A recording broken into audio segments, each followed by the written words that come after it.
আসসালামু আলাইকুম। এই বেবিটা হচ্ছে একটা সাপচিলা বেবি। এটাকে একেবারে ছোট থেকে হ্যান্ড ফিডিং করাই এতটুকু বড় করা হইলো। আমি নিজেই হ্যান্ড ফিডিং করাইছি।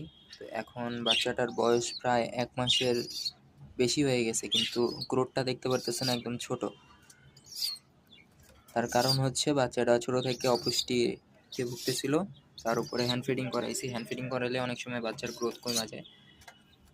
তো এখন বাচ্চাটা মোটামুটি টুকটাক খাওয়া শিখছে আর কি। একা একা খাইতেছে।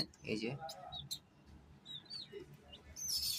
মাত্র পানি খাওয়াই দিলাম, নিজে নিজে এখন খাইতেছে। বড় দানাগুলি খাইতে একটু কষ্ট হয় যেহেতু এখনো ছোট। বয়স হয়ে গেছে অনেক, বয়স প্রায় ১ মাসের বেশি, কিন্তু বাচ্চাটার গ্রোথটা একদম ছোট।